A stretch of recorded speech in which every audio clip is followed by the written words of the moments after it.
Okay, now if you noticed, whatever programs we have written, we have not really concerned ourselves with initializing the various objects data members. We have just created the object and we have utilized the data members directly through function calls, of course, but we didn't really initialize them to some starting values. Say for example, if it is int, we didn't initialize it to 0. If it is a string, we didn't bother to initialize it to null. So that kind of thing we didn't really do it. Now ideally these data members, when the object is created, should be initialized to some set of initial values. Although we didn't do it in our code, but it is automatically taken care of by a function which is included or rather which is attached or added automatically by the compiler. Now this function which automatically takes care of initialization of the object is called a constructor. So a constructor is a special member function that is used in classes to initialize the objects of a class automatically. What name will this constructor have? The way it is designed is that the constructor name will be the same name as the class name. So if the class name is test, the constructor name will also be test. So it makes it very easy for our purposes. We don't really have to think too much about constructors. Now, when do we really need to bother about constructors? See, if we are going to use the constructor provided by the compiler, what is also called as a default constructor, what will happen is that every time an object is created or instantiated, the constructor will initialize the data members to the same set of values. But sometimes what happens, as part of creating the objects, we want to initialize the data members to different values each time. Okay, so now that is not possible with the default constructor. So in such a situation, what we need to do is we need to create our own constructor. Now naturally, if we are going to define our own constructor, its name should also be the same name as the class name, and naturally constructor should be public so that it can be called from outside. Now a constructor which is defined by us is called a user defined constructor. Now just like any other function, this constructor member function, default one will not have any parameters being passed or any arguments being passed to it. But if we are creating our own constructor, usually it will have some arguments being passed, so that those arguments, the values that is passed, will be used as part of the initialization process. We can have a constructor, we can explicitly specify a constructor without arguments, or we can also do it with us. Okay, anyhow, let's write a program. Okay, usage of constructor by writing a program for a counter. Right, counter is what? It just basically keeps a count.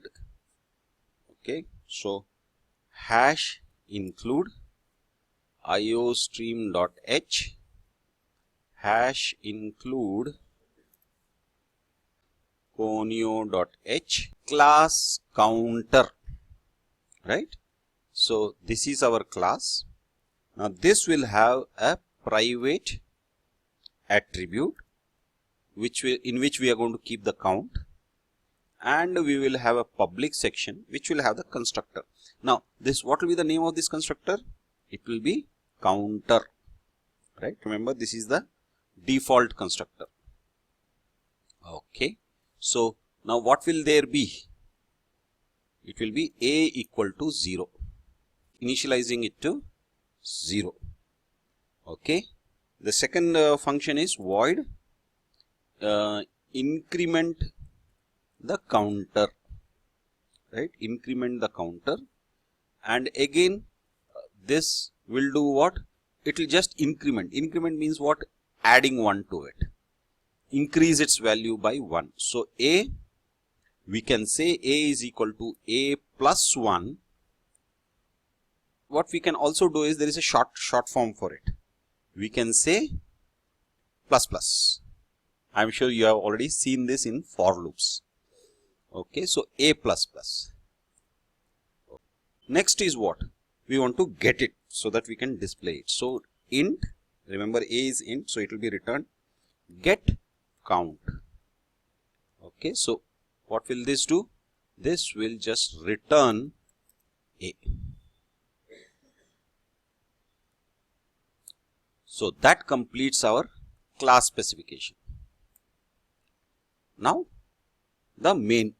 So void main, we have to instantiate the counter. So counter, let's create two counters, C1 and C2. So Cout C1 is equal to C1 dot get count. Okay, and Cout C2 is equal to C2 dot get count. Okay, so initial values whatever it is. So in our case it will be 0. It should display C1 equal to 0, C2 equal to 0. Okay, so now what we'll do is increment C1 dot increment counter. We'll call that function, right? Increment counter.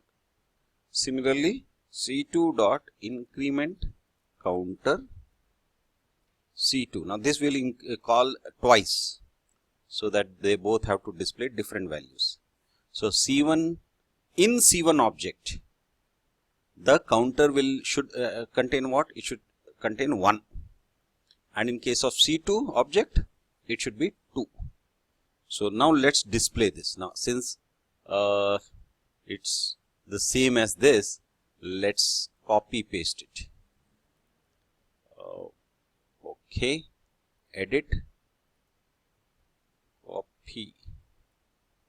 Okay, edit, copy, and here edit, paste, right? So now this one is enough. Okay, now let's run this. Okay, get ch, or what we can also do is we can say output, right? It will show you the output. Now here if you notice it's all coming in one single line. So let's put end L, okay, this is before, and here let's put a end L here so that we can see the difference. Here also we put a end L. Now let's run this. See here. Okay, let's put a CLR SCR, and for this we require conio.h. Okay, it is already there. Run. Okay, C1 equal to 0, C2 equal to 0, C1 equal to 1 because increment counter was called only once, C2 equal to 2 because it was called twice. If you are not using the output window, it will not wait on the screen. So get ch. Now let's save this. Let's save this source, and then the name is counter. Okay, window close, file quit.